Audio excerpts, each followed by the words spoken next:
Hey, folks, this is Trust in the Process, a podcast by myself, Travis Fritz, about brewery from the perspective of brewery owners, brewers. It's a podcast about the industry, talking about challenges and successes that the folks we have on may have had in their career. And we try and keep it relatively light and interesting, and that usually works. Today on the podcast, I have Edwin Collazo, who is just informed me of the correct pronunciation of his name, so I'm giving it a rip. So CityBuild is a well-known brewery in Grand Rapids, a pub primarily. Is that correct? But you do some releases, from what I understand. So we do have a microbrewer's license, so we can distribute. Okay. We went from distributing about half of our beer in 2019 to distributing less than 5% in 2020. Before the pandemic, we had made some very deliberate and intentional moves to change how we packaged our beer. We started working with some different artists. And so the change in sales in terms of off property or whatever, and then on site is significant. And so even though we had a significant loss in revenue in 2020, man, having it all come out of the tap room really changed the percentages. Yeah, of course. Yeah, a loss in overall revenue, but maybe even an increase in margin is fantastic, right? It was the first time we made money is in 2020. So. Yeah, when you've been just bleeding money, not bleeding money feels like an absolute win, 100%. You got to talk to my partners then. I will. I've said the same thing to my partner for a long, long time. Right. And it's a weird, right? The last couple of years have been weird. Everybody knows that. It's not a secret, man. And to go kind of the other way from, the direction that a lot of breweries headed in. You talked about Rake and his brewery. Homeboy opened up right before the pandemic, or more or less. And went from, decent pub business that was building and kind of a reputation in town that was building to, like everybody, zero pub business and just the distribution of his product generally, which he felt kind of the opposite of the benefit that you felt from going the other way, right? Oh, we were fortunate. We had been open for almost 3 years when that started. We already had a lot of momentum serving what I would suggest was subpar beer. It was marginal. We were marginal, right? Sometimes we hit it. Sometimes we did it. And so now I would argue we're not marginal. We make really good beer. We make beer that people are excited about. And so during that shutdown, we had enough of a reputation where people were coming in and just saying like, "Hey, I'm coming every day." Like there's a guy that I haven't seen since we've been open fully, but during the pandemic, I saw that dude every day. Really? Like he ordered the same thing every day. Huh. He got 2 crawlers, a thing of tacos, and some chips and salsa. When I saw the order, I always knew it was him. Wow. And so we had that type of experience, and so like we luckily had a canning line, so we went from distributing keg distribution, whatever, around the state with M4's help, and then self-distro in Kent County, to we would sell an entire batch of beer, and we're not that kind, like no one gets in line for our beer, but we'd sell a whole batch in a week. Yeah. And so we're like, and we only have 4 fermenters, and so it started to get problematic. Yeah. Especially this past summer when we were open, and people were very excited to be at a venue drinking beer or whatever. And then we also added, we did live shows that were free in the park across the street from our brewery. And so I think we have 15 beers on right now. And a lot of that is because we barrel aged a bunch of beer and all those variants came out. We also learned, hey, we got this porter, let's split this batch, put coffee and coconut in this one and keep this one, just 4-ingredient porter. It broadened, your choice. And so, that's the only reason we have 15. But this summer, man, there would be Fridays where I'm like, man, we have 44 kegs total. How are we going to get through the weekend? And like, Monday would come along, we'd have like 28, and we're like, all right, there's 3 beers ready this week. Yep. Let's package. And we, so we used to package like 80 cases of beer. We have a 10-barrel system, so 80 cases of beer, leave some for draft, and then we're like, dude, we have no draft, and then we have all these cans. Right. Are we really going to crack cans in the tap room? Which we would. We do sometimes. So, yeah, exactly. And so then we went, all right, well, let's do 60 cases. Now we do 20 to 25 cases of whatever it is, and the rest just really just goes out of the taps. You know, you said 4 fermenters, and my ears perked up right now because I know what that is, right? Whenever you're starting to cut up, right? That feeling is like, oh, shit, man, I got to spend more money now. For me, right? Yeah. It is. This is going to run into me spending money, right? Which is good. But for me, at least, there's always, you know, different stages in my career when these kind of things have happened. There's that fear, I think, is maybe a good way to talk about it, that you're like, well, but is this real, right? Like, is this going to last? Yeah. Right. I'm waiting for the door to close. Right. You're always waiting. Dude, I'm now still waiting for the next shoe to drop. Always. And so that feeling of like, dude, here's what's going to happen, right? I'm going to spend 12 grand, whatever, on another fermenter, let's say. And I'm going to get it in here, and I'm going to spend whatever money it takes to get it up and running. More than we're going to, you know, put it into service, and I'm going to swiftly realize that 4 fermenters was absolutely perfect, right? We grew as much as we're going to grow, and I was stuck with this payment now. And, you know, luckily that hasn't happened for me. I'm pretty sure it wouldn't happen for you, but can you talk a little bit about if that resonates with you at all? 100%. So, you know, our start was pretty tumultuous. CityBuilt was. And so when we talk about 2020 being the first year we made money, the first 2 years we've had substantial losses because we just had a hard start. And that's its own story that I won't get into because I legally can't. And so that said, my investors, my partners, their experience is not great. They just keep thinking, when's the next bad thing going to happen? Yeah. And so when I start to add, you know, so we have new tanks coming on April 4th. Sweet. So we're going from 4 10-barrel firms and a 20-barrel bright to we're adding 2 20-barrel lager tanks, 2 20-barrel uni tanks, and then another 20-barrel bright. Sweet. Wow. And I think we still have room for at least one more uni tank. And so that said, we really want to focus on lagers. We do quick lagers right now, but we would like to do some traditional lagers. But anyways, that said, I'm thinking, was that the right thing? Like, even as I said, I was like, should I got 1 lager tank and 3 unis instead of 2? But we're adding 250% capacity. Right. My only saving in my mind, how I talked myself down, we didn't take really any debt, so we traded debt. So we have some B shares. I had the cash to actually buy the tanks because of some programs that existed during COVID. Sweet. We got PPP money, we never spent it, and so at the end, and we got a lot. Right. And so at the end of the year, when we realized, man, there's a problem, we started to do research on what it meant to grow, how and where could we grow. It turns out we could grow in our current space, which is good, but now there's another problem that's going to be in about a year and a half. Right. When we hit the capacity, and we can't even grow where we're at. So it means we got to build something, which that's actually the scariest part about what I'm doing right now is I think that I could probably get us capacity in a year, but I'm throttling it because who's going to support me in a year? Yep. But if I do it in a year and a half, then I can write a story to a bank. Right. And hopefully get something. Like, we don't have any SBA money. We never went through any special programs. So we really have some opportunity, I think. And so I'm just trying to paint a picture for bankers right now so that I look like a good idea, in a year and a half. That's like, talk about painting a picture, right? That's like painting the Golden Gate Bridge, dude. There's never a time when that stops being a primary concern, right? Like, if I do this, what are the guys that I'm about to ask $5 million from going to say about it, right? Or think about it. Mm-hmm.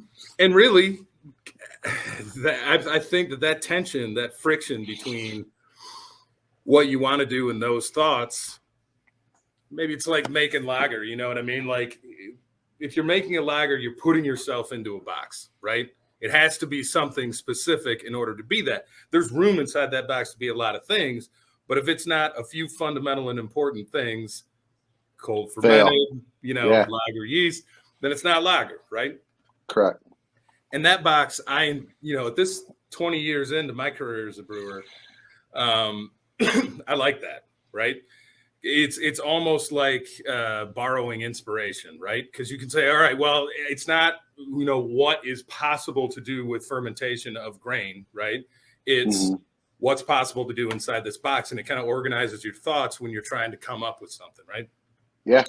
Likewise, having that specter of the bank over your shoulder, I think, is something that can do that too, where you're like, the conversation with yourself, for me at least, becomes, okay, what can I get away with, right?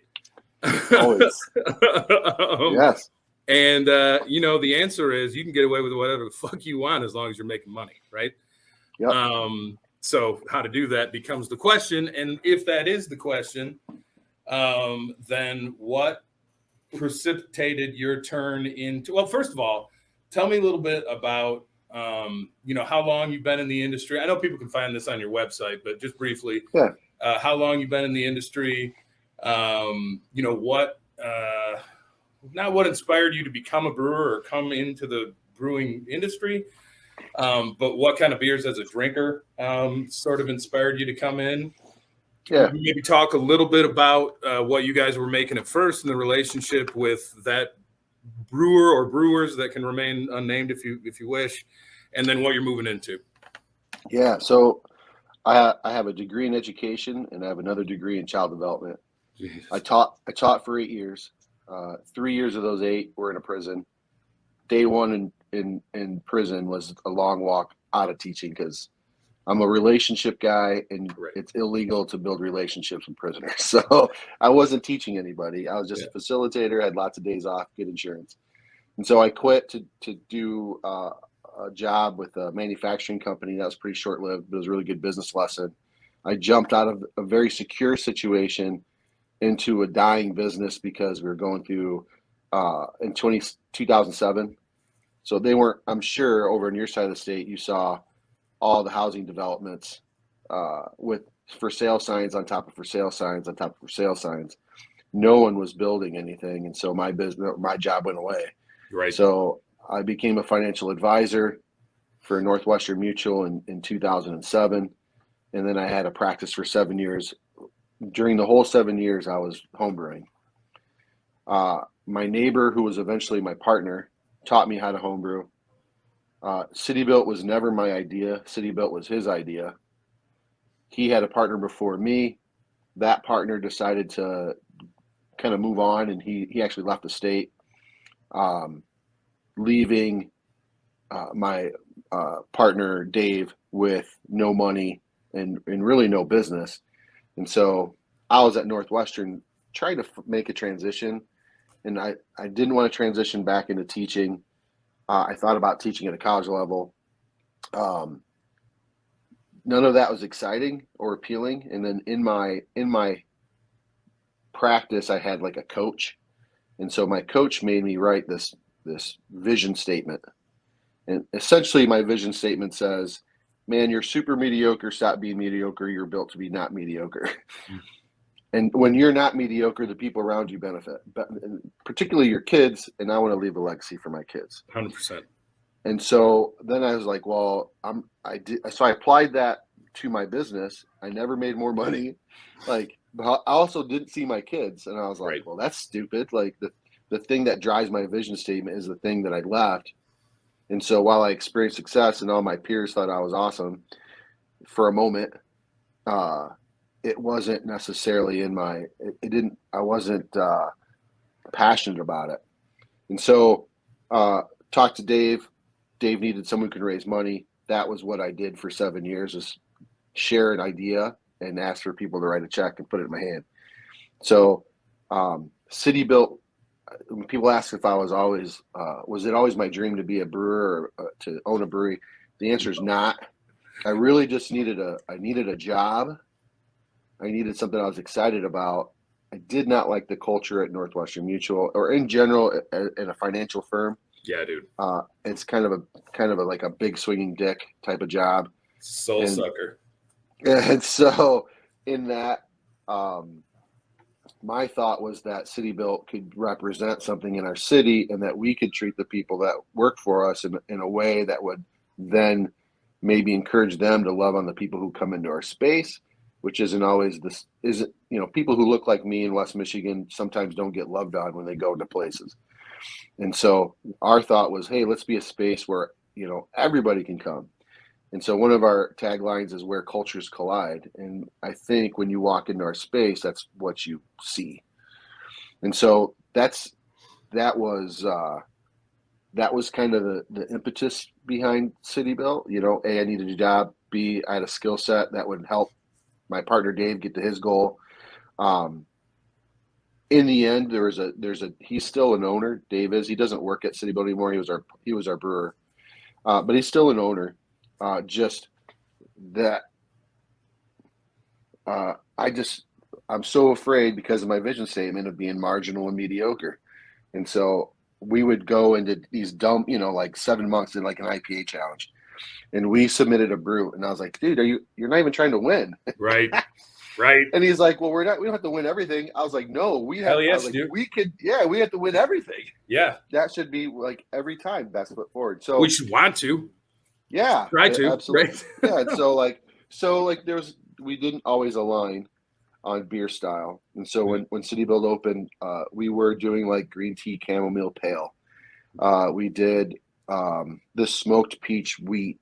That's for sure the lowest rated. We talked about it on Tapped earlier. That's the lowest rated beer we ever had.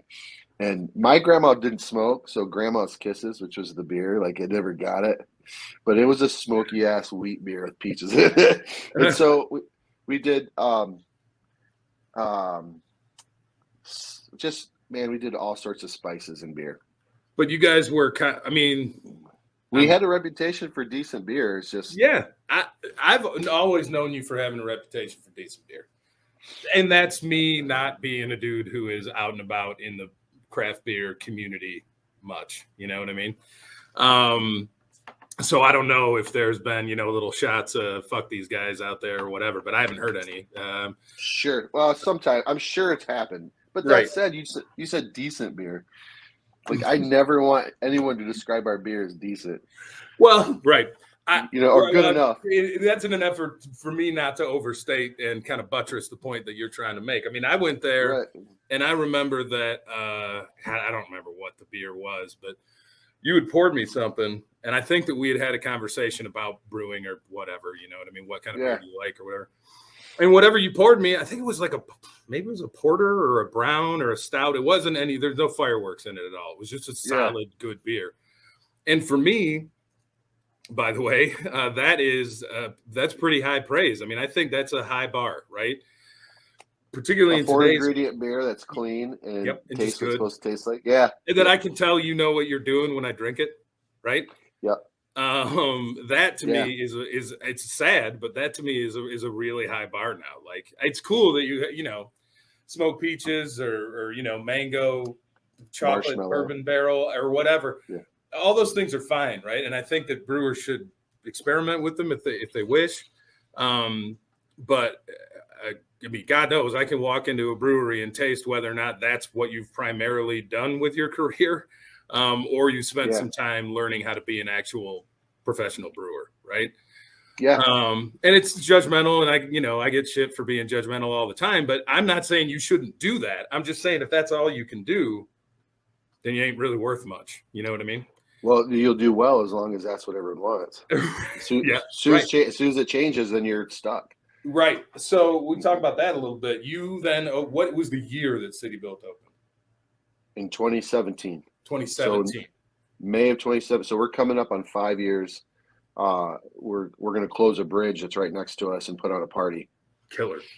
And so with music. And so, so 5 years coming up, but 2017 was, I mean, that's when we kind of started with M43, this New England IPA that we do a lot of. Yeah. And it was a time when there was like a critical mass of dudes who look and sound like me online freaking out about freaky beers, right? That was what was happening, right? Yeah. And if you weren't making freaky beers, it was like, oh, well, you know, where's your creativity and where's the word that I hate the most in craft beer is innovation, right? Because it's a salesman's word, right? It's a distributor's word, innovation. That came from the marketing department. Right. What they mean is they put kumquats in it last year, and this year it's squava, right? Yeah. That's innovation for these people, man. That's not, if you're a brewer and you mean it, man, that's not innovation, right? New techniques, ways to become more efficient, ways to evoke flavors that would be unexpected out of things that you wouldn't generally put in context. That's innovative, right? I was just saying, working on your head retention. Yes. And like that snow cone head that you want on the top of your lager. Yeah. Like, right. Because that's not easy. No. And that's no. Right. And so, but that's what you see. That's what you see German brewers doing. Like, freaking 2 inch, 3 inches, 4 inches of foam on top of their beer and off the glass. That's super cool. Yeah, it is cool. And I mean, I guess that's not to say that, you know, interesting ideas and marrying flavors that are generally not, you know, part of beer or brewing isn't interesting. It is interesting. Yeah. It's just often done by people that, you know, for example, haven't had a lot of experience as professional brewers where, you know, I mean, I'm 40, I'll be 43 in a week. And I've been doing this since I was 21 years old. Wow. And I've worked for Germans, I've worked for Belgians, I've worked for a lot of Americans, and I've worked for myself. And every time I make a beer, because I was conditioned as just kind of a floor dog brewer, was, you know, is still, okay, is this going to help me put my kids through college? Right. Yeah. Right. I mean, am I passionate about brewing? Yeah, I'm passionate about brewing. It's the only career that I can really have at this stage of my life. And I've been doing it for half of my life. And I am passionate about it, but I don't think I'm passionate in the way most people mean when they say passionate about brewing. Right. Yeah. My passion is to make something that is as perfect as I can make it, no matter what it is. Right. Correct. and as kind of unassailable as it can be, not so that it's for everybody, but so that there is a clear and cogent argument about why I did whatever I did that is meaningful enough to explain to someone so that they can understand. Right. Yes. That's all. And I don't know if that develops over time for folks or not, but what are your thoughts about moving into the next phase here? And I think it's okay if you want to talk about, you know, trends in the market and all that kind of stuff. We're talking about lager with you now. I've been talking about it since I started talking here. Why this direction for you? So earlier you asked kind of like, what started it off. Mm-hmm. Right. And so way back in the day, I was drinking, you know, PBR and hams and right. Here. And then I grew into like a stout IPA guy, and then all the IBUs, give me all the freaking IBUs. Yeah. And then during the time that I was starting CityBuild, like all of a sudden I didn't like IPAs, and I was like, oh shit, like what am I gonna be, you know, like gluten intolerant next? Like just like I was like, oh, like literally my palate just died like I couldn't taste it, couldn't drink it. Like Bell's Two Hearted, some would say, right? That's the epitome of IPA. It is. Hated it. Like couldn't do it. And then we opened, and then we started making beer again, or at a larger level. And then slowly I was like, okay, I do like IPA. All right, everything's all right. So our journey as beer drinkers changes, right? Sure. And so what helped us kind of turn the tables in terms of revenue and all that is to start putting highly adjuncted beers on our taps. Right. But I can't drink them. No. And so it gets people through the door, and it did in 2017. Lord knows, it gets people talking about you online too, man. I mean, it's the way that small brewers have advertised since about 2005 or so. Yeah. And so I see my generation of drinkers and just under me, their palates are changing. Like, man, I can't just drink IPA all night. I'll be sick. I love IPA, particular West Coast IPA, but however, man, if I drink like right now we have like this peanut butter beer. It's 12% rye barrels, and can't drink it. I can drink 4 ounces of it. Right. And then we have a Coke. Like we have this 23 boxes of Oregon fruit in 10 barrels. Jesus. Okay. Right? People dig it. Yeah, of course. Sell it for $7 a pour. You don't even get 12 ounces. Like it does what it's supposed to do. Yep. But man, my dream, once we have these lager tanks in, is to have a almost 4% Bow Pills that we serve in 20 ounces, and it's $4. Yep. And I mean, we dream. Yeah, like that's what I want. And so that's why we're doing lager tanks, is so that, because right now, if we make a lager, we only have 4 tanks. Right. And so, man, you tie up a tank for 5-6 weeks. And then we sell it in 2. Like that math is not good math. Well, right. And you can't tie your real estate. That's your tanks, man. You can't tie them up. If you tie them up, then it can't make money for you. If you can't make money for you, you can't pay your people, and you close the doors, and you can't do that shit. Right. I would rather make a $3,300 stupid fruited beer that I sell in 2 weeks, because I can turn that beer in 15 to 20 days, depending on what we're doing, And so, but however, we want. I mean, I want some I can drink, so that's how we make So I find I'm liking to drink lagers, and so that's the direction I think we're going. Right. But CityBuilt, I think, is an interesting. We offer those beers. Beer on our side of the state versus your side of the state's a little different. Like, people don't get in line on our side of the state. I think people get in line on your side of the state still. I don't know. Maybe not maybe here. I'm right. Maybe I'm wrong. And so we have to be a few more things to like we have a lot of regulars, and so they need to find their beer. We don't have any flagships. I'm trying to make them, but hopefully, I think we're missing people because we don't have you can't come in every day and get Fifth Street Hooligans or Prague Underground, and I think those are 2 flagships. Right. And so we miss people because you can't get those 2 beers all the time. Right. And so that's kind of what I see for us, is we really think that we found success making new beer. Like, we put out a new beer like every other week, every 3rd week. Right. And then we put it in cans. We have really good artists that help us kind of, make it pretty. I think that helped us, but I think what's going to help our tap room continue to be strong sales and well visited is to find your beer every time you come in. It helps. I think that, and so we just don't have, people get so mad at me, and I'm like, how come I can't have this beer? I'm like, well, it sits for 7 weeks. Right. When I make this beer, it sits for 2. Right. I'm sorry. It's timing, right? Yeah. But what they're saying, it's good, right? Because what they're saying is, please give me what I desperately want from you, right? Yeah. And now you're moving tanks in, you're making the investment, and you're doing it. I touching on, the difference between these lagers and stronger beers. You talked about this peanut butter 12% beer.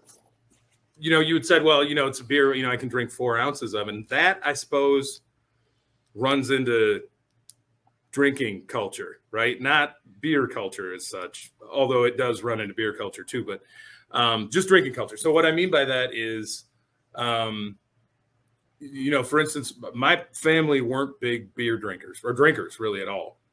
But I spent a lot of time in Germany as I think and that's where I started drinking beer. So, the culture of beer drinking that I was kind of brought up in was this culture of, you can have a liter of beer anytime, and it's for enjoyment and drinking and as an accompaniment to whatever it is that you're doing during the day. It's not a good idea to have 2 generally. It's probably never a good idea to have more than 3. And that was the culture that I grew up in, was a beer drinking culture. And the difference between, I think the culture shock for me when I got back to the US and as craft beer picked up through the early 2000s was there were a lot of people that were making interesting beer to taste, but not a lot of people that were there were several, but there weren't a lot of people. It wasn't a majority of people that were trying to make good beer to drink, right? Yeah. And what I got told by my masters a lot when I was coming up as an apprentice overseas and here was always something to the tune of, listen, man, a good beer is one that you can think about if you wish to. It should be layered and nuanced, but it should also be something that you don't have to think about if you don't want to, right? You just want to sit down and drink a good beer, you can just do that. You don't have to take notes, right? You don't have to log in. Yeah, right. I mean, just drink it, Give it a and number. enjoy it, Yeah. right? Yeah. And make that one of your staples. And I think that humble perspective on beer, I was afraid for a long time that was being lost in craft brewing. And there were, people who were kind of getting into it to be rock stars. And, what kind of crazy shit can I make? Whatever that year's crazy shit was, whether it was high ABV or high IBU or high amounts of things that don't taste like beer or whatever. Yeah. And I'm not saying I'm a purist. Again, all that stuff is cool. But for me, what I like is beer that you can drink. And even when it comes to, New England IPAs and weirder West Coast IPAs that we make here, the point is always to make them drinkable, right? Mm-hmm. And that's technical stuff. I mean, you have to know how to do that in order to do it. And you might be able to stumble into it. But I don't think anybody wants to be that kind of brewer, right? You want to make sure your pHs, your terminal pHs and pH throughout the process are good. You want to make sure that your yeast is particularly healthy the whole way through the process, that your raw materials are providing the yeast with precisely what it needs, and that your brewing techniques are doing the same in order to buttress that yeast and make sure that it's going to not give anyone a hangover that they didn't earn, right? Yeah, yeah. And that's hard, man. If you're talking about 10,000 hours to mastery, that's probably your first 7,000 or 8,000 hours is to get there, right? Mm-hmm. So I think when you talk too a little bit about, the different beer cultures on either side of the state, and we're, like 10 miles east of Lansing, but we're fundamentally in the middle of the state, right? Yep. Yep. But we do tend to trade in Southeast Michigan a lot more than we do in West Michigan. And I think a lot of that, I mean, we do great business in West Michigan. We're super thankful for everybody there that buys our beer, but there's not as much noise in West Michigan about our breweries there as in Southeast. And I think why that is, I mean, look at the successful production breweries who still exist in Michigan. You've got Bell's, that's in West Michigan. You have Founders, that's in West Michigan. You've got Shorts, that's in Northwest Michigan, right? Yeah. New Holland, West Michigan. West Michigan. And Old Nation, right? Which is kind of in the middle of the state. There's really not a notable production brewery in Southeast Michigan. You have Griffin Claw, you have a lot of those kind of guys. But you're right, the culture is different. And I've given this some thought. What do you think about that? I mean, would you have any theories, or is anything coming to mind when we talk about it? Sometimes I think maybe it's a newer experience on the east side of the state. And not that far behind, but I feel like, what did I hear recently? That I feel like the beer culture that exists over there really has grasped on to homes, to drafting table, to Ascension, right? And so you're seeing people get in line for their beer, and also those people are like, I'm part of a beer group that's, I think, a whiskey group now. Like, like they're not trading beer anymore. Like, I'm not trying to get beer from California. I mean, it comes, don't get me wrong, but like on your side of the state, if they can get Ascension Homes or drafting table, there's trade value. Right. And so, I mean, I'm telling you at the beginning of 2020, when we started trading, or we started changing what we were going to brew and how we were going to package it, it was because of a conversation I had with Tommy at Holmes. And he didn't tell me they did this, but he said enough that I was like, you are getting other people to distribute your beer around the country. 100%. And so then I'm like, I'm doing that. And so like we started to make beer, and I was starting to not track, but kind of pay attention. Like, all of a sudden people are checking my beer in Florida, in Colorado, in California. I was like, all right, it's working. Like, someone is asking for, like, they want to trade our beer. And then also the person here is using it as fodder, which is fine, to get whatever they want from California, Colorado, Florida, Sure. And Carolinas. then you get to read the reviews of these arch beer aficionados and what they think of your beer Right. and for you as a person. Which is that doesn't carry a lot of weight for me on I'm pretty confident in our brewers' ability to make really good, clean beer. I think that those venues, Untapped, are really just a measure of my brand. For sure. So, for example, I think if CityBuilt made a beer and Holmes sold it, 4.5. 4.5. If Holmes made it and CityBuilt sold it, it'd be 4.2. Right. 4.4. Sure. Their brand is stronger. I really just think that's all it is. It's a really good measure of your brand, because there's beers that we put out since, and I'm like, there's no way that beer is going to get to 4. And I'm like we made this key lime beer. It was so freaking gross. It wasn't gross. It was just so sour, like mouth puckering, teeth melting sour. Yeah. And it got a high rating. It kept people were seeking it. It was so weird. But dude. So I noticed in the early 2000s when this is when the IBU wars kind of really started. So say 2005 or so, 2004. Yeah. Maybe a little bit later. There had been this kind of nascent thing about ABV in the late 90s and early 2000s, where it was kind of like people were experimenting with barley wines and imperial stouts. But at that time, those were crazy beers, right? It was crazy just to make a beer that was that strong. And so, there was a little bit of that. But when the IBU races really started, I was working at a pub in Rochester, north of Detroit, and later in downtown Detroit. And at both places, it was always the guys who were big hot sauce fans, right? That would be big IBU fans. You know what I mean? And what they were doing was kind of putting a metric on their masculinity by being able to drink beer that was that bitter, for sure. Yeah. And it wasn't like, oh my God, I really like this beer, you've got to try this. It was like, I can drink this and I bet you can, right? That's an American thing. Right, exactly. And I was like, what the fuck? Who wants gross? You know what I mean? Who wants to do that? But I think that that's carried over. I think that kind of person, for whatever reason, is interested in craft beer quite often. Mm-hmm. And then it becomes, okay, now it's barrel-aged stouts, and now it's, smooge or whatever it is, right? It's just freaky stuff, right? Yeah. And not to say that can't be done well, but it seems like those folks are looking for something different out of beer than, for example, I look for in beer, right? I sometimes will comment that beer is dead. Right. And jokingly, because I'm not changing my, I don't have any plans of leaving. Right. However, I'm very conscious of what the market is today and what I think we have to be in order to continue to be relevant until it's cool to drink beer again. Yeah. And I think it's short-lived. I think all the sugary shit that people are drinking, because they're going to get fat and or die.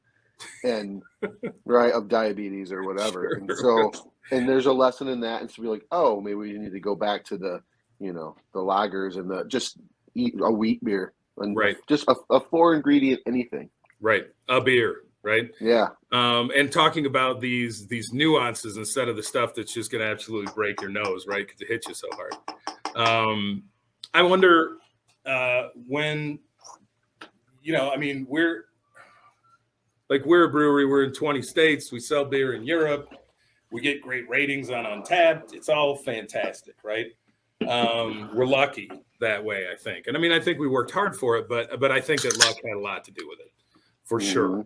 And I have not wasted, but I've spent so much money in the last 3 or 4 years making lager, right? And just trying to get people turned on by it, right? But it's funny, man, because everybody loves. You're doing it. Thank you very much. I haven't thanked you. I thanked you before the podcast, man. Thank you for branding. You're a good man. For sure. I'm sorry. Go on. No, please. It's that. Please do not apologize for branding my beer on a podcast. I neglect to do so on. But man, it is.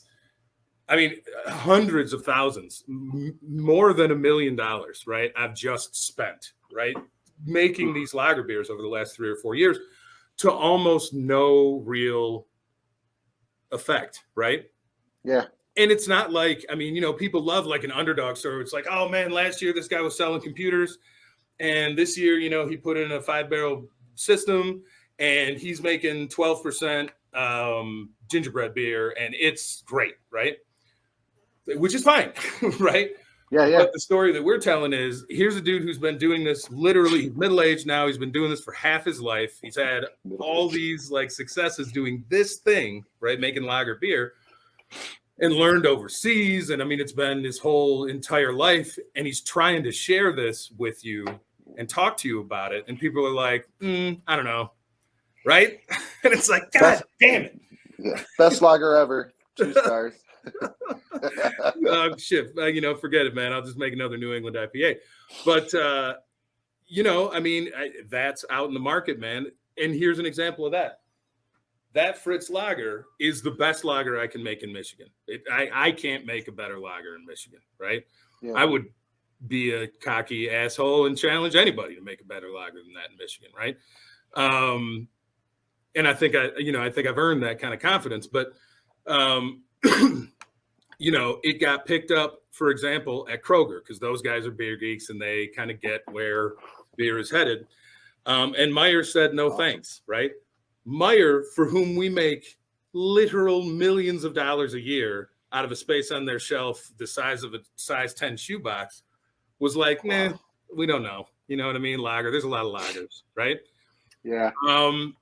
So it doesn't matter how big you get or how much momentum you have or anything like that, man. If you are not tapping into what people are talking about and buying, it doesn't matter what you're doing, man. And then we get these smoked peach porters or whatever, you know what I mean? Wheat beers. Yeah. Because people are just kind of casting about trying to figure out how to please folks that want to give them money for beer. Yeah. And that's dangerous, man. That's scary to me. And I don't know the solution, and I couldn't even really tell you why it's scary to me, but it gives me that feeling like something's behind you. You know what I mean? I don't think it's good for beer, and I'm glad to see that in some ways we're kind of pulling out of it, but I'm not absolutely positive we are. So I'm asking you to give me some steel in my spine. What are you seeing with regard to people talking about this kind of beer and conversations you've had? I don't think you're wrong.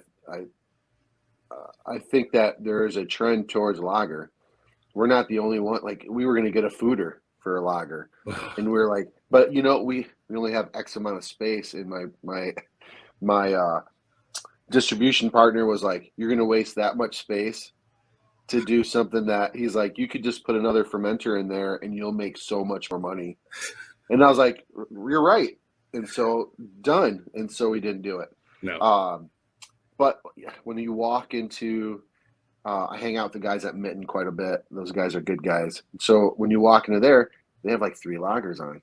Killer. And you know what I mean? So you walk into, Holmes, it's a foeder lager, but they're investing in lagers. They're investing their time to get good at it. Right. Same with Ascension drafting table. He learned in Germany too. Right. I think he's one of the best brewers in the state. He's good. He's real good. I think he's really good. And I also get to be around him, so that's part of it, right? But right. That said, with Pro Pills, like, he's making ground. He's getting tap handles with that beer. Sure.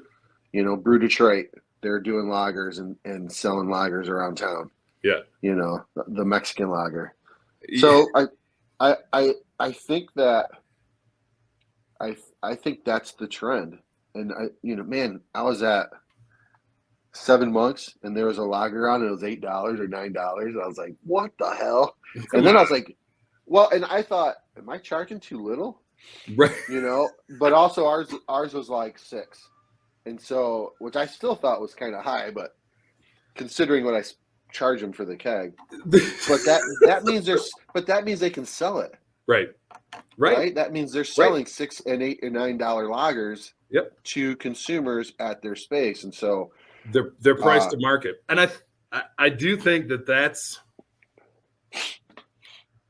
like, you make a good point. I think when you talk about, well, I know what I charged them for it, right? And I know that they don't have to sell it for that price, right? That is a little bit too much. And maybe that's a mistake that we're making with the lager that or the lagers, but particularly the lager that you're drinking now, is, man, like that it's beer. It should be humble, right? And not to say that you can't talk about it and be proud of it and talk about, what it took to make it. But, I think one of the things that I really have been vexed with the craft beer cultures I've talked about before is just this idea that everything that comes out of a brewery has to either be a great winner or an abject loser, right? That there can be stuff that you just don't really quite understand yet that you're putting down your neck. And you need to maybe take a second and figure out what that's supposed to be before you start saying, well, it's whatever. It doesn't have any flash. It's overhyped, whatever. Not that there's any hype on the beer that you're drinking right now, really at all. But I don't know, man. It's, I guess, the point that I'm trying to make here is the trend of lager beer doesn't really seem to match with craft beer culture as it's been established broadly in Michigan, at least, and I would say around the country. Right. I just think that the aficionado's louder. Yeah. So it's like the 70-30 rule. Yeah. Like 30% of the people are talking who like that. Right. The other 70%, they're not saying anything, but they're still buying it. Right. Right. And so, and you have to feed them both. Sure. Because we don't advertise. Right. And so we need them to, and we didn't distribute, and they were the ones who were sending my beer all around. Right. There's a guy who comes in and he'll get 10 cases of stuff. I know it's not for him. No. And I know he gets a discount, and I don't care. It's still cheaper than me selling it to a store. Oh, dude. Right. Yeah. The haircut we get on that guy is so worth it. Yeah, for sure. And that day is always that's a good sales day when these people come walking out with 10 cases at a time. 100%. Well, when we did releases a lot, when the New England IPAs were just starting to come out, the money we made on those releases was obscene. And we made t-shirts for guys that did that. We made Beer Mule t-shirts for guys that would come out here and get 20, 30 cases. And these are like $100 a case. Yeah. These guys are dropping $2-3 grand at a brewery. What the hell is going on? It wasn't. Yeah, that's crazy. It was. I'd never experienced anything like it, and I thought it was cool. But I also felt like, man, this is dangerous, dude. It's not for me, right? I just cleared 80 grand in a day, man. It's fine for me. That's not dangerous at all, man. It's awesome. But I look forward to that day. Yeah, it'll come. But for me, it's awesome. But I'm not sure that it's healthy for beer, right? Not that I don't think the beer that we make is good and worthy of that kind of thing, but I don't know that any beer should be, really. I don't know that I look at that as a negative thing because, again, that guy's distributing your beer. Sure. And you didn't have to pay anyone to do it. He did it. Man, I'm in a group that I can get a beer from Grand Rapids to your brewery in a day. Right. And I only have to, there's hubs. Right. That's crazy. They have I don't know if they're logistics who set these up or what, but it's amazing how I can get a beer from here. Man, you can get a beer to Colorado within 2 weeks. Right. Because of who they allow in the group. Mm-hmm. Right. Everyone's going to kind of carry that, which is interesting that I get to be part of it because I stopped being a mule, stopped being I just am there to learn. Right. How to I've learned so much out of just watching that group. So I don't know that at all. If you're hoping on an $80,000 a week once a month, I think that's the dilemma, or that's the problem. Is you just can't measure when they'll get in line and when they won't. Yeah, well, and we weren't. I mean, we weren't like depending on the money. It was just like, No, man, I'm sure. like, is it? I didn't feel. It felt like we were getting away with something, right? Yeah. Yes. And, Yeah. and we weren't necessarily. I mean, everybody was just doing what they did, and we happened to be the brewery that year that they were, on fire about. But it's this idea of I mean, competition is something that I enjoy greatly. I have my whole life. I think it's a lot of fun. Winning is something I like a lot. I have different metrics for winning, right? Because I have different expectations that are generally realistic about how any given beer will do. That lager that you're drinking right now is selling, man. It's selling several hundred cases a week. Awesome. But that's not much compared to, how M43 sells or whatever.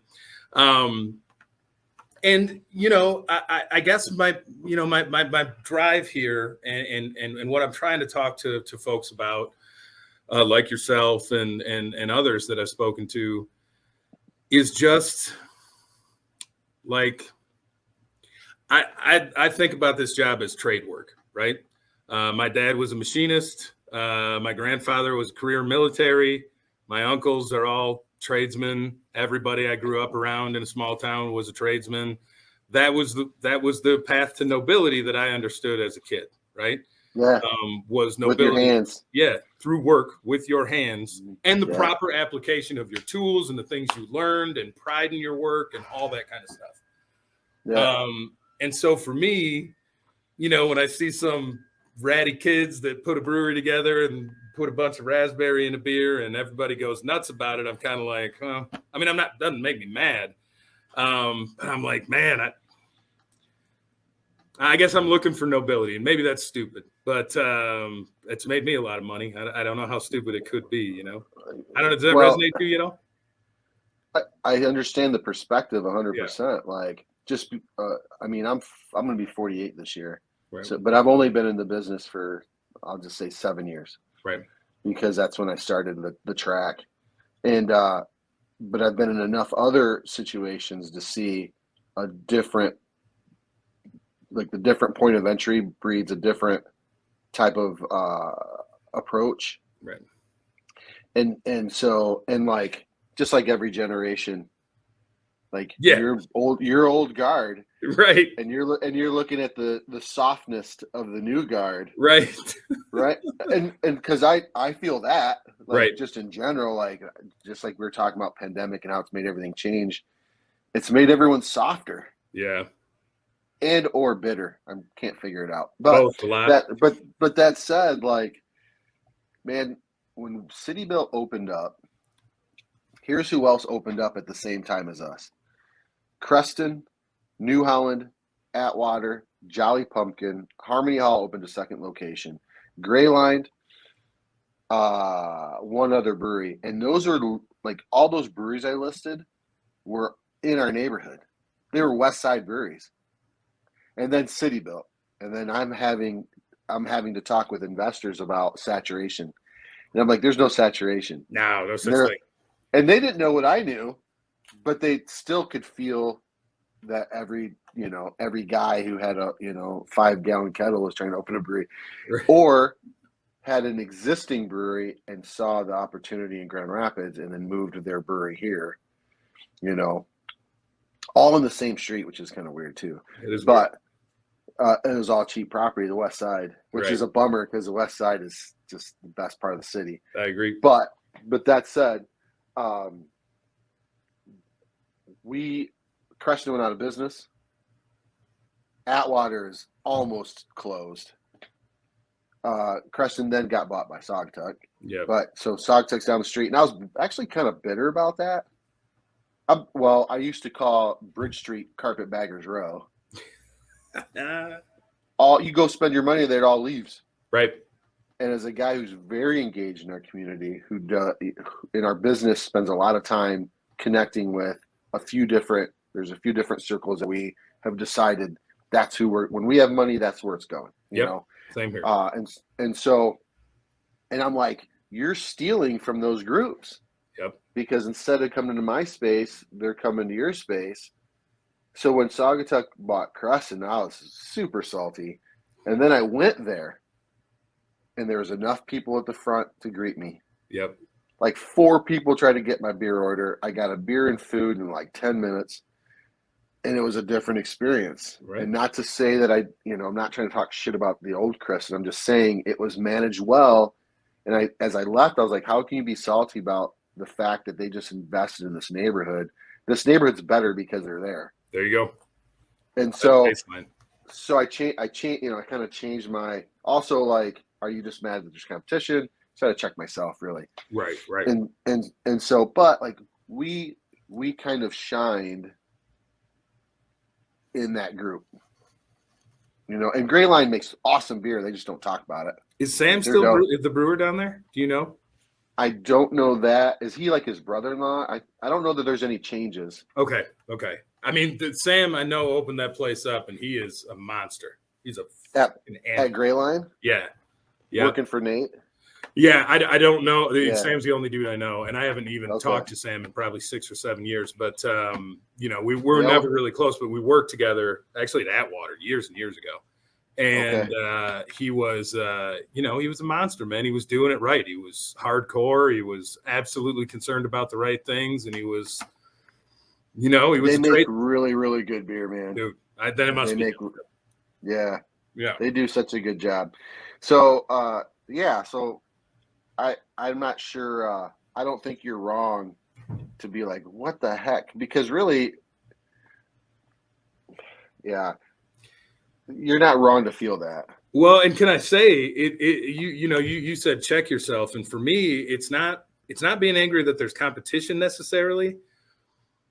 It's disappointment that the game that is being played now is so fucking easy to figure out and do. Right? Yeah. Does that make sense? Yeah. But man, when it starts to become lager, right?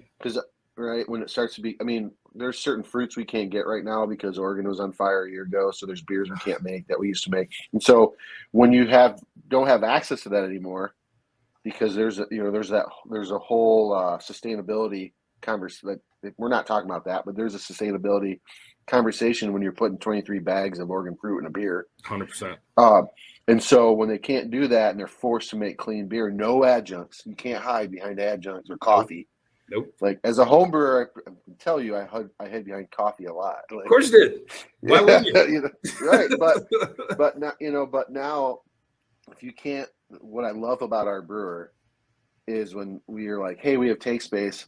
Let's make an ESB. Let's make Let's make a Kolsch. Right.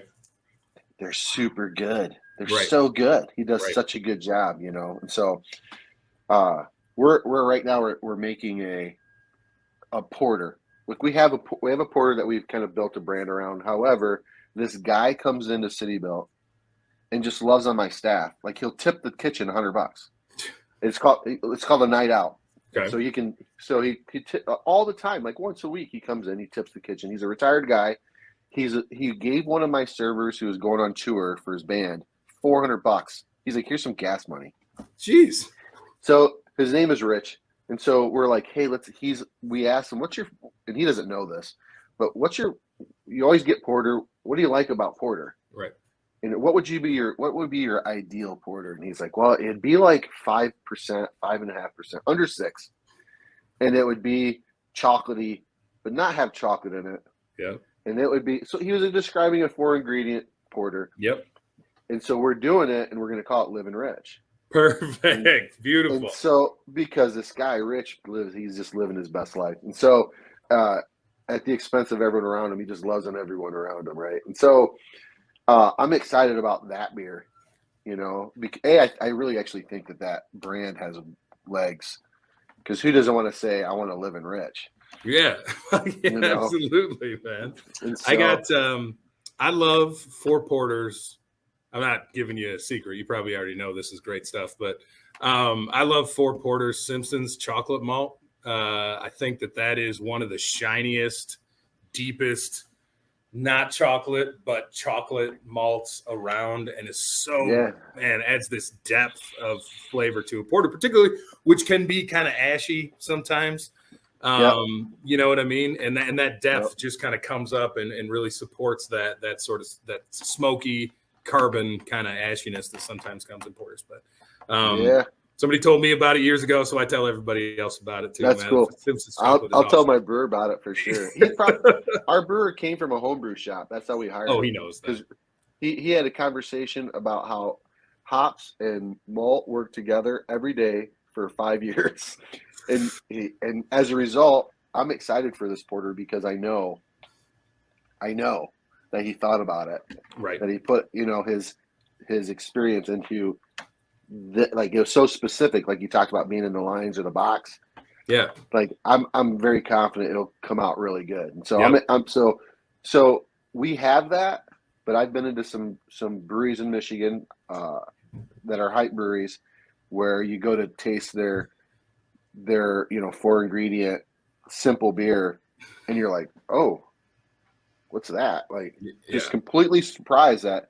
And then you taste the next 4 ingredient simple beer and you're like, oh, there's something they're not getting. There's a disconnect, but then you taste that IPA that overhopped and you're like, this is awesome. Right. Right. Well, and I mean, you said before when I was talking about American drinkers being like, I can drink this and you can't, that's a really American thing. And, or that displays some kind of stereotypically American attitude. Right. But that's what I've gotten from my buddies who are brewers that I came up with as an apprentice in Europe a lot, man, is like, they don't get it. Right. And I don't know that I do either. So I have trouble explaining it to them when they're like, why is it so important for you guys, in America to just put a lot of whatever in a beer and then the beer just tastes like that? Where's the balance? Where's the thoughtfulness? Where's the poetry in this beer? And my response to that is, I don't know, man. I'm sure people didn't think there was a lot of poetry in the Rolling Stones when they came out, but here we are. You know what I mean? Yeah. Maybe you just don't get it, and maybe I don't either. And that's kind of where I've left it internally. But it is something probably pretty healthy. Yeah. But it is something that I think about, when you think about what's the next thing that your brewery is going to do. And the decisions that I used to make like that when it was a pub were pretty, it doesn't really matter that much, right? We're going to give it a rip and see. And if it doesn't work, it doesn't work. And now, making a decision that ultimately becomes a mistake could be a $300,000 or $400,000 mistake easily. Ooh. Right. Just on that beer, not on what it does to the rest of the beer that we have. Right. And so, as the money gets bigger, the degree of difficulty kind of raises. And you can go one of two ways, man. And I think it's great to hear the direction you're going in. We are going in the same direction. I've been going in that direction since 2003. I remember. I was there. Yeah. And it's good to know that other folks are doing it too. And it's good to know particularly that folks like you are doing it for the right reasons, right? Not because it's happening, but because you want it to happen, right? Yeah. And I think that at this stage in, every summer, dude, since I've been brewing in the United States has been the summer of the sour or the summer of the lager, and it never happens, right? Yeah. It might be this summer, it might not be. But I think as long as we have brewers that are out there saying, look, man, this is what it's about. This is what we want you guys to try. We understand why you like this noisy stuff that we make, and that's all well and good, but please give this a shot and please try and understand what it is. Yeah. That's the only way it's going to happen, man. You can't put a lot of fireworks in a Pilsner, right? Well, it's funny you mentioned that. Yeah. So this brewery, I won't say the brewery, but this brewery did a marshmallow lager. Fuck off. And so our assistant brewer, he's now the lead brewer at Arbonne. But I was like, hey, let's make a marshmallow lager. And he's like, are you fucking kidding me right now? He was so mad. Good. He was so mad. And I was like, well, I guess I'm not that into it. I was like, I just saw it done and no one's doing it here. And so, why not? Good. So then we got a can. It was so gross. Of course it was. I was like, basically, they just added a bunch of sugar to like Vanilla. it added a bunch of sugar to this beer. It was super sweet. It just wasn't good. And I'm like, no, not everything should be adjuncted, and like we should probably stick to the rules. As when we do this beer, let's try to keep the integrity of this style of beer. I was working underneath a guy who was probably in his late 50s, early 60s, when I was in my early 20s, on the northwest coast of Germany, up there near Denmark, and that's near where Goeze was made. Goeze was this. They were using this snake grass essentially as a lauder aid and all this different kind of stuff that imparted the salt. They weren't adding salt necessarily. And it was fascinating to me, right? Because this, by the way, remember, this is like 2001, 2002. You could find some of this stuff in like a Michael Jackson book, maybe, but no one was out there like talking about it, right? Right. Or be excited about it. But I was like, man, we were making Pilsner at the brewery, of course, that I was working at. I was like, man, you're from around here. What do you know about Goeze?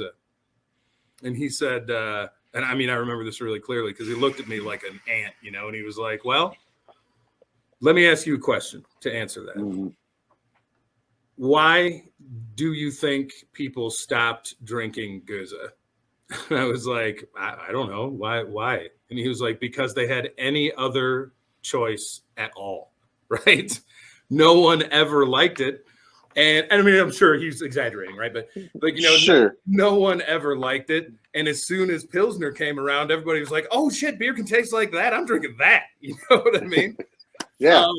And that story stuck with me, man. And so really that's kind of if there's fear that I have, that's the kind of fear it is, where it's like, man, I think Pilsner is valuable to brewers. I think it's valuable in the story of beer. It's obviously not overlooked. It's still the most popular style of beer in the world, but it's also taken for granted a lot, and just lager generally. And every time I get that feeling and I hear people freaking out about Marshmallow Pilsner or whatever, I think, oh, fuck, are we losing that, man? Is that going down like Goeze did? No way. Yeah, I don't think so. There's no way. So let me ask you, if you go into a shit bar, for example, I'm a member of the Fifth Street Hall. Yeah. Which is Polish Hall. They let people like me into. It's cool. And so when you go into like that dive, what do you get? Well, I will generally get whiskey, if I'm being honest. I get Telemadu. Yeah, if they got Powers, I'll get Powers. If I'm in Chicago, But I mean, I'll get a whiskey usually. If I'm drinking beer, I mean, if the question is what are your favorite, gas station beers, dude, I still like Coors Banquet beer. I think it's great. But not Coors Light. No, hell no. Coors Banquet, yeah. Dude, one that I get a lot, man, if I'm like out camping and I don't always drink, you know what I mean? So I don't always bring a bunch of beer with me. But if I'm out camping and I want a 6-pack or something, Corona Familiar is one that I think is fucking fantastic, actually. I've not had it. Oh, Familiar. Dude, it's the Corona in the brown bottle. All right. It's so good. It's less sunstruck. Yeah, maybe. Yeah. I mean, it's just good. I mean, it's not, it's not going to take over the world or anything, but it's just a good beer you can get just about anywhere, And that's kind of what you want when you're in that space. I mean, I grew up in farming country. So the breadth of culture in that country was white or Mexican, right? Yeah. And, I was friends with, one of my best friends, Robbie Hernandez. His mom didn't even really speak English, but the way they drank beer, the way they respected it, the way they, ate food and cooked food and respected it, had a huge impact on my life. And they drank Corona Familiar. And so I think that's a reason why I still drink it today, man. That's awesome. Just a killer family, I mean, I can't tell you. There wasn't, the people that looked and acted like me were, miserable generally. And, Robbie's mom and dad and, Omar's mom and dad and their family, man, they weren't miserable. They were making the same amount of money that everybody else was, and they were happy, right? Yeah. Yeah. And so to me, I think that's maybe even why I became a brewer in part was because I saw that, right? How they weren't drinking beer to get out of their family and to get out of their life and get out It of was their just head. part of it. It was part of it. And I think that's what, that was a huge information to me on drinking. And so for me, Dos Equis, Modelo, Corona, those were special occasion beers, of course. Corona Familiar are all beers that remind me of just good people and good times. And so those are the beers that I go to generally if they're available to me. That's good. Yeah. That's good. We covered a lot of ground, dude. I think we probably could have gotten to a lot more, but we're running up on time. Is there anything else you want to talk about? I think the 5th year anniversary you were talking about sounds interesting. Who's playing? Do you know yet? So we've no. And so Okay. we've had two. So we've scheduled almost 2 acts. We scheduled 1 act and then had to change the date. So we lost them. So we're also planning for. So we're doing Friday Night Live, which is an event that we did all last summer, and so like the 1st and 3rd Friday essentially is what it was. I'm not sure how the dates line up this year, but we'll have 2 events in June, July, August, and September where we provide free music. A bunch of people show up. We have food trucks there because so many people show up. Our kitchen can't, you can't have a party and run out of beer, food, or bathrooms. No, word. and so we invite these other food trucks to come. Our kitchen does the same amount. Like their capacity in a night is about $5,500 in food sales. We'll hit over that.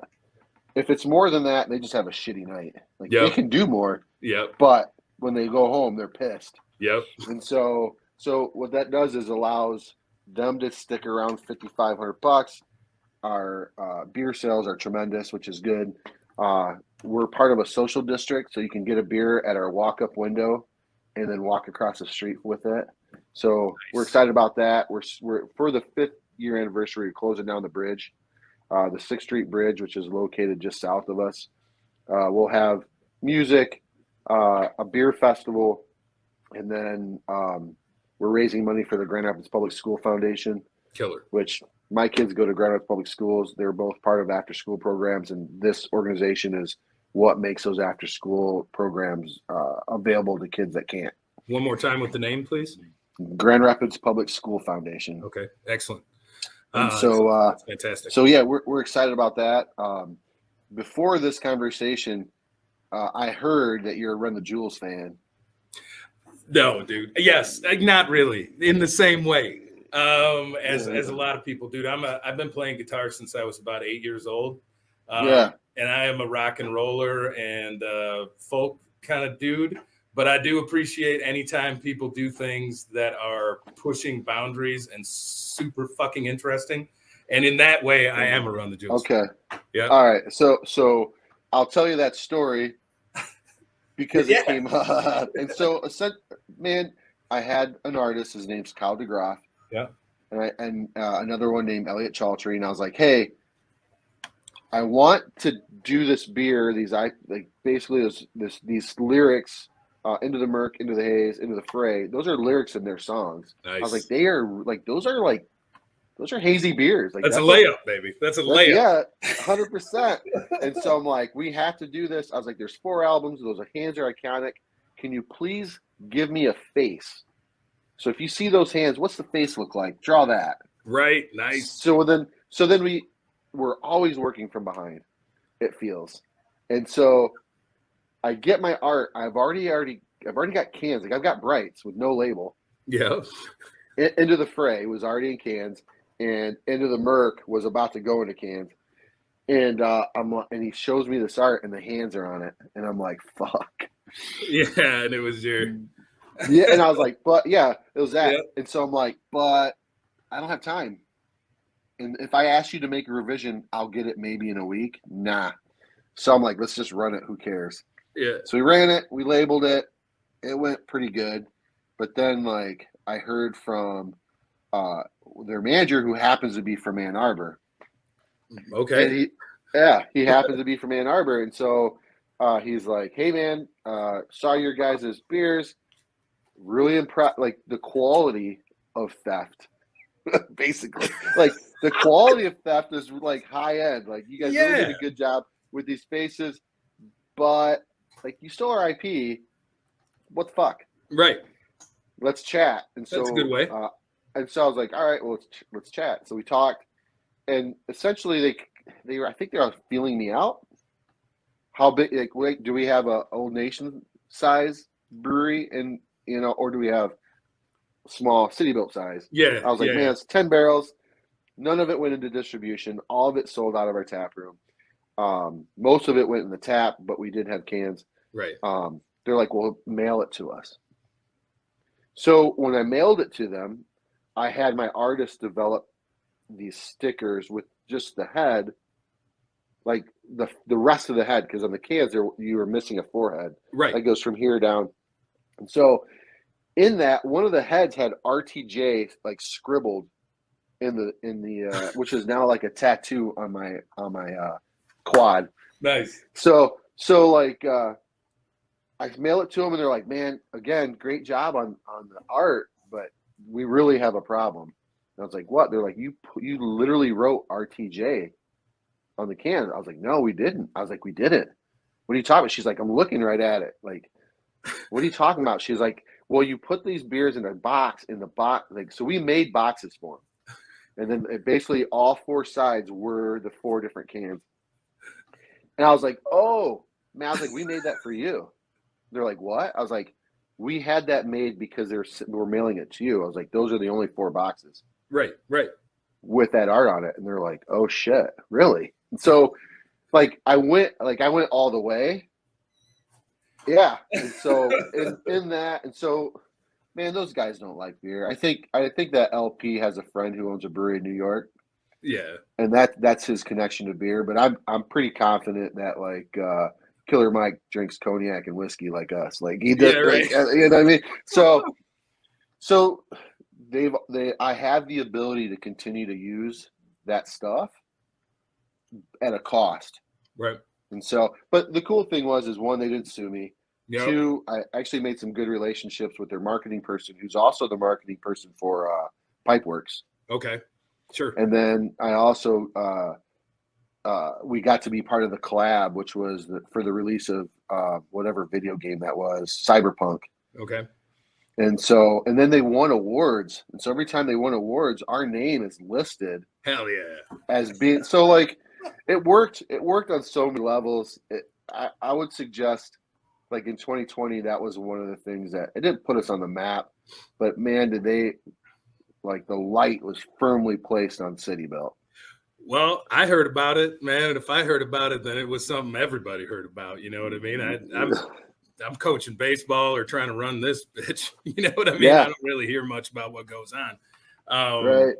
So this happened, and did you get the sense that they were trying to feel out whether or not it was going to be a fair fight, or did you get the sense that they were just kind of having fun with the idea and letting it play out, or both? I think there was a brewery somewhere in Colorado that like straight up stole their shit and were selling shirts with their like Run the Jewel stuff on it. Oof. And they said they made a contribution as a result, which they thought was in question. At least that was a conversation with me. And so like I just showed them the numbers. I was like, I'll be transparent with you. Like these beers were expensive to make because they were, malt bill was big. They were double IPAs. The hop, bill was expensive. Huge. Because we used Galaxy and Nelson Sauvin and like right. Citra and Mosaic. Disco and hops. Like, big time. Cheater hops. And so like we used because like make a bad beer with those hops. Right. You got to really suck. And you got to like, suck. Yeah. And so like, there's not a lot of money in this. However, I was listening to your music during the whole pandemic. You guys released an album during the pandemic, and I promise you sometimes I'd listen to all four of your albums in one day because my job changed significantly during the pandemic, and like I'd have to go get wine and fruit, and like we didn't have it delivered because it was cheaper for me to go. Right. And so like I was like, this is like I listened to your shit. And then also like when I started to explain it to people, this song and this band. I remember I was talking to my friend who's a pastor, and like all of a sudden I was super embarrassed. I was like, man, it's filthy. Because he's like, hey, I'm trying to listen to this band, and it like the filters won't let it, like my computer filters won't let it play. And I'm like, oh yeah, it's really filthy. Like, Yeah. in fact, the song that I resonated with is probably one of the cleanest songs in that album. Because it talks about a lot of things that a pastor might appreciate. But anyways, like, Sure. but I was like, man, I've been really feeding my mind some filthy shit for. Well, yeah, but, maybe. But it was a driver. Yeah. I had a low scale irritating feeling during COVID, and Yeah. and it fed it in a way that made me excited when I finally got out of my truck. So Nice. I was like, that's where that beer came from. I was like, I took that out of that song because I listened to it 100 times. Yeah, man. And I think that can be subconscious. And they say, 50%, or I don't remember the quote, but some portion of all art is theft, right? Yeah. Oh yeah. There's no new ideas. I mean, where's the line drawn between inspiration and piracy? And I think that line is an IP, frankly. What I mean? So this happens. This means maybe that. I wonder if this is a question that you'll be interested in. I've had a lot of conversations throughout my career as somebody who made music for a living for the short time that I worked after high school and in college, before I became a brewer. I was a musician for a living, and I worked at probably one of the best guitar shops in the United States called Elderly Instruments, which is inexplicably in Lansing. And I had a really cool job there that I left to become a brewer. And so, I talked to you a little bit about, my own background and trades being a really important part of that, and how those guys looked at people who would do something like music for a living is not, they get it. But if you're not making real money doing it, then you're just kind of, wasting. Yeah, you're just partying. You're just partying, wasting time. Exactly. Yeah. And so I've had a lot of conversations with brewers that I respect about the difference between, a brewer who is looking to be an artist and a brewer who is looking to be a craftsperson, right? Because I think there's a huge difference there. And I think that things like trades and brewing in particular incorporate art absolutely into what it is that you do. But it is not necessarily, it can't really necessarily be a primary driver, because you have concerns of making sure that people get something that they can do whatever they want to do with it, right? Yeah. And it's consistent and they can trust it and all that kind of stuff. So there is room for art. But I would tender that it is not art exactly. And I wonder if that makes sense to you and how you feel about that. There's maybe art in the beginning, but then you got to stay in the lane. Like once you make the lane, right, you got to walk the lane. And that was an issue for CityBuild. Is like we would be making beer with a different grain bill and I was like, wait, how do you? No, you can't do that. You can't do that. Well, it's close enough. No, there's no such thing. So then the conversation was, man, you're not in your kitchen anymore. Right. And so for our first brewer, he was a scientist. Sure. But he was an artist, you know, like maybe there's a little more magic than science and repetition. Right. And so, and I think that's, you get rooted out if you're that, you will just, and especially now, like, I mean, you can't open up and be marginal anymore. And I think a lot of Michigan breweries are, they opened up with the idea that I'm going to learn. Yep. And that road I think is closed. Yeah, for sure. And so it is absolutely it's a hard job. I always talk to people about my role in the brewery, and like I'm the dumbest end of the brewery. Like I do not read the tape measure. I hold the tape measure. Rob is awesome. Right. He reads the tape measure. Right. He flexes in all the tools. He Right. flexes on all the science. That's his job. My job is to make sure that he has what he needs to flex. You know, we've invested in tools that I think will help us measure that we're making clean beer, measure that we're making the same beer, you know, and we're still investing in those tools just as we're able. But yeah, I think if you truly want to be in the business long term, you have to be the guy who is flexing on your tools to make like the formulation is the creative side. Right.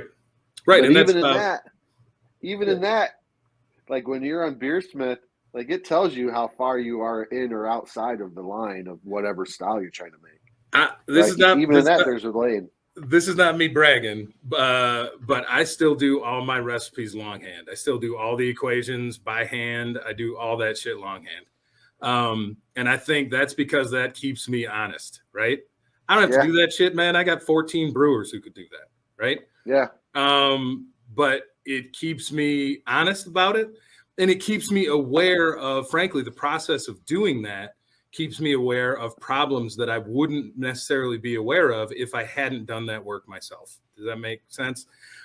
So does it waste time? Not really. I mean, I've done it a bunch, dude. I can rip that shit out in 25 minutes. I can lose 20 minutes for it. If it keeps you engaged, then it's not a waste. Right. Right. That's right. If it keeps you engaged in the process and in the I mean, at this point, like beer is if that's the thing that keeps you grounded to the beginning, right, man, then that's a really good thing, because like beer for me is not what it was 6 years ago. Right. It is money, it's dollars, it's managing personalities, it's managing 100%. Departments. Like it's not. Was it your dream to own a brewery? No, not really. But like it was a dream to create a positive culture where we can love on people. It was a dream to create a legacy for my family that I can, like, even if my kids don't do the brewery is going to provide some opportunities for my kids 100%. that I didn't have before. Like that was my dream. Yes. Be able to sit at home at 11:26 on a Wednesday so I can be home for my wife's birthday. That's the part, that's why I'm doing it. Yep. Well, and I mean, I have the ambition of of a kid that grew up in a town of 600 people in Eaton County and wanted to get the fuck out. Right. And that still lives in me, you know what I mean? But I think that,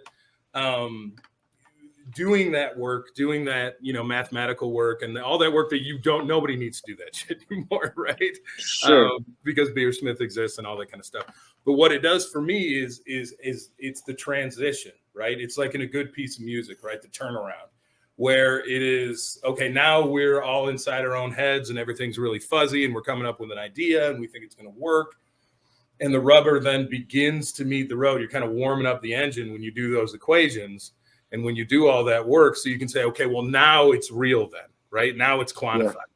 And now it becomes something different, right? Now it becomes process oriented. Now it becomes, are we doing the right thing by the people who are going to spend money on this beer, by making sure that at every step we've covered all the corners are thought around and everything is done, which is more tedious and a lot of people don't like it. But it's that kind of perspective that brewers had that drew me into the industry in the early 2000s, when it was, mostly dudes who were in their 40s, who'd been doing it for 10, 20 years on the East Coast or on the West Coast, or maybe you get somebody that'd been working at Bell's or whatever. But those were the guys that had done it. And those were the guys that I was used to working with, like these German brewers. They're just dudes, but they know their jobs really well. And they supported each other. And when a new kid came on, like me at the time, even if I was cocky and, Mr. German Brewmaster and everything, they knew that I wasn't all that great. And so they helped me get better, really get better. Right. And I was able to accept that help. And it was a community that was really together, and there was this purpose. Everybody here is working hard, man. Everybody's trying to do the thing. We should have a responsibility to each other. That doesn't mean I'm not going to eat your lunch if I see an opportunity out on the market. We are competing. But if you come ask me for help, I will absolutely give it. I have a moral obligation to do so. and all that kind of more traditional behavior that, you know, I see kind of fading away into these guys who, again, kind of come into the market to be a rock star and imagine something about competition that they've seen on a movie or whatever that their dad told them, but haven't really been in the trenches fighting for decades. And you feel sorry for them, but you really kind of feel sorry for beer a little bit when you see those kind of people. And it's so refreshing then to talk to somebody like you, who's supporting public schools. God bless you for doing it. And if there's any other charities, I mean, and all the other things that you do, but we are really charity oriented. If there's anything else, that kind of work that you're doing that you'd like to talk about, I'd love to hear it. That's the biggest one. There's another local place called Lions and Rabbits, and they're an art collective. There's a gal, her name's Hannah Berry, who I think has 1 million jobs. However, she gives artists a place to flex on their skill set, and then she finds grant money for them so they get paid. Yeah. And so she'll also be present at that party. The goal is that she also gets some money from this, but then she's doing her own thing all summer in that area across the street from CityBuilt. As far south, there's a skate park that's like a quarter mile down. She's basically activating the park from that skate park to in front of CityBuilt.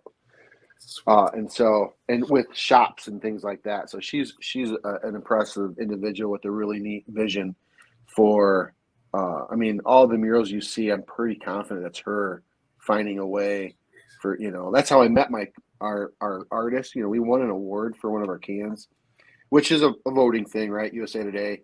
However, she gave that art. That's how I met them, as I saw their art on a building, and I was like, oh, and so I started to do research. And that's how I got to meet them, because she gave them a venue to shine. That's fantastic. And that's so, fantastic. So we spent a lot of time with her. And then we used to have a volunteer committee, which during COVID went away. Yeah. It's just hard to get people to gather in general. And so we spent a lot of time just cleaning up our neighborhood and you know. And so I think the fact that we activate the park across the street at all has value for the city, only because they tell me. Because they've been trying to do it and can't. Yep. And then, you know, we opened up our first show last summer with Desmond Jones and Earth Radio, and there was like 1,200 people, and like this was COVID times. Yeah. And I'm on stage, and everyone's hanging all over each other, and it didn't feel like COVID for a second. You know, and we learned a lot during that process. Like, we left a lot of money on the table. That's what I learned. But like, you did your first time. There's a lot of lines. There's a lot of people in line, which is good, but lines, bathrooms, music, beer, and food. You can't run out of those things. You cannot run out of those things. No, but yeah, I'm lucky that the culture over here is pretty chill. Like you mentioned your conversation about your neighbor, but there was one brewery that went in opposition at the city to another brewery. And that person is no longer in the business. Good. They ended up selling their business because they were kind of vilified. Yeah. Yeah. Because at every turn, they were like, "We're the real German brewer," and it was a slide on Cedar Springs. And yeah. Good luck. Exactly. so like that. It's funny how it was rooted out. But also, like, I'm cognizant of what our local industry is. But like, man, since in 2020, we purposefully started to do collabs with what brewers that we thought were perceived as better than us, and we were fortunate that they did it because they basically reached down and pulled us up. Sure, you know, but we did everything we could to separate ourselves from our local industry. Yes. Without being a dick. Right. And so this year, like, I'm like, okay, so we've done everything we could to be CityBuilt is not like those other places. Right. Now we're like digging in. So now we're like spending way more time. Like, how can we help you do the things that we're doing? Not that we're perfect, but you know, I some of those places are still trying to figure out how to make a hazy beer where it stays in suspension and it doesn't, you know, clear out. So like, we're doing it. So we are lending ourselves to help our neighbors be that too, because it's just good for local industry to have 5 places that you for sure can refer someone to, and they're going to find a really good eclectic group of clean beers. Yeah. You know, we have a couple around us. Eagle Monk is one that people don't know about, and everybody that likes beer that drives near Lansing should go to Eagle Monk. You can buy my beer in Greece if you want to. You know, I mean, it's great when people come by here, but you know, Eagle Monk is fantastic, and there, you know, you go to Eagle Monk and there's like an English mild on tap. That's beautiful, cool. Right? I mean, wonderful. It's in this old converted house with this, you know, cool pizza oven. The couple that owns it, the husband is like a retired postal worker. Dude, it's just cool, you know? Yeah. That's awesome. It's what you want in a neighborhood pub. And, you know, there are others in our area. And certainly as you travel east, there are a lot.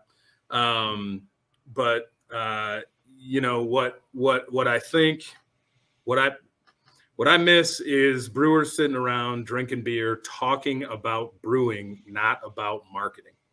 Right? Yeah.